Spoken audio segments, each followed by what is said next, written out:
Today we're going to discuss the process for creating a national budget. The budget process is a powerful way to think about the priorities of the national government. What is really important to the national government can kind of be seen by the areas that receive all of the funds of the national government. Where's the money go, essentially? When we talk about the budget process, we are talking about fiscal policy. Fiscal policy is the pattern of taxing and spending that the United States government uses.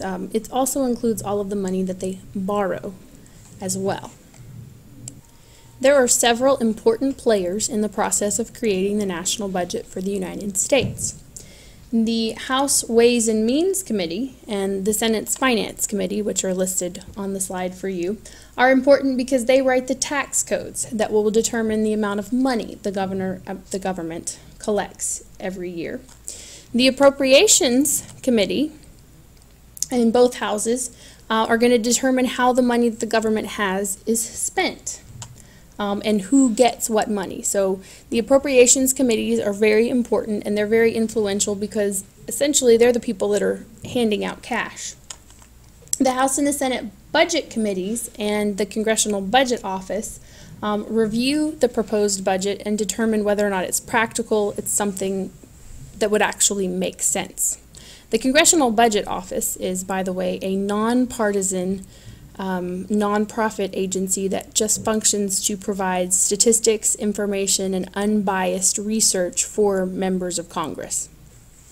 The President has served as a major player in the budget process since 1922. That was the first time that the President was formally required to prepare and submit a budget to Congress. And one of the agencies, probably the most influential agency for the President, is the Office of Management and Budget. Creating a national budget actually takes about 12 months worth of preparation. It officially begins in the spring of the year before the President will suggest his proposed budget to Congress with what's called the Spring Review. And this is when federal agencies like bureaucratic agencies, the Environmental Protection Agency, the Department of Transportation, etc. They review their programs and they put together budget requests for what they would like, what kind of funding they would like to receive for the next fiscal or financial year. They submit those budget requests to the Office of Management and Budget, and in what's called the Fall Review, the OMB looks over all of the requests they've received from federal agencies, and then they submit a final list of requests and a proposal to the President. The President then works with the Office of Management and Budget and obviously his Chief of Staff to come up with a final budget that they propose, or that the President proposes, but is formally submitted to Congress by the first Monday in February. Okay, so once Congress receives the budget proposal from the President, usually this is directly in line or coincides with the State of the Union address so that the President can take to the American public his proposed budget, and then ideally he wants to gain support for it so that Congress will be more willing to fulfill his budget request. But the budget committees that are major players in creating a national budget take the proposed budget, they study it. Committees do markup sessions, they work on the budget, they study it, they hear testimony, and then they finally, hopefully, make a recommendation about the budget by early May. And this will eventually become their budget resolution. And a budget resolution is the final amount of money that should be spent in that fiscal year. It's not to be exceeded. However, the budget resolution is a goal, it's not binding, so if they spend more money, they can. Okay, so during the summer, each chamber passes 13 different appropriations bills. These are the bills, appropriations bills, I should say, fund programs for the national government. In order to create a new program, Congress would have to pass an authorization bill.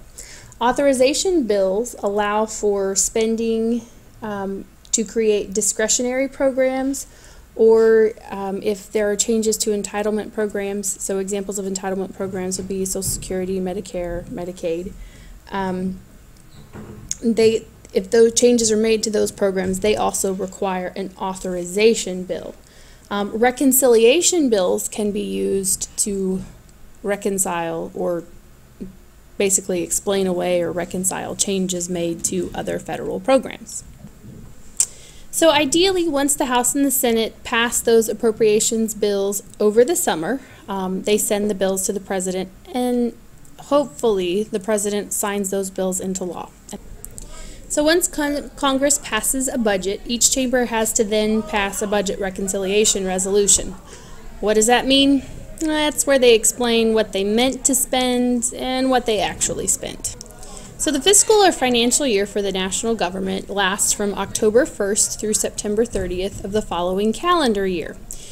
If, which is ironic since they haven't really done this since 2008, Congress and the President couldn't get the budget completed on time, then Congress can pass a continuing resolution. This will continue to fund the government at the last year's level. What we've done in the United States government for the last several years is just pass one continuing resolution after another. If Congress is, for whatever reason, unable to pass another continuing resolution, or let's say actually create a budget, then the national government shuts down until they pass another continuing resolution or create an actual budget. But really it's just pass another continuing resolution in the last several years, including this month. This basically concludes the process by which the national government creates a budget. It's a combination of efforts from the President, the Office of Management and Budget, many federal agencies, and the United States Congress. What you'll see in just a moment is that there are many demands on the national budget. There are lots of areas in which funding is required because the American people would like and expect a significant amount of services from the U.S. government. Okay, so there are a lot of different expenditures or requirements for expenditures in the national budget, and what you see here are a list of 20 different budget items, and your task is to choose from 1 to 20 the priority of which you think this particular issue should be, or budget item should be funded. So you're going to number them from 1 to 20, the most important being obviously number 1 and the least important being number 20. And in the second blank, you're going to put the percentage of the national budget that you think should be given to that particular agency. You need to write that on your own piece of paper, put your name on it, and bring it with you to class tomorrow.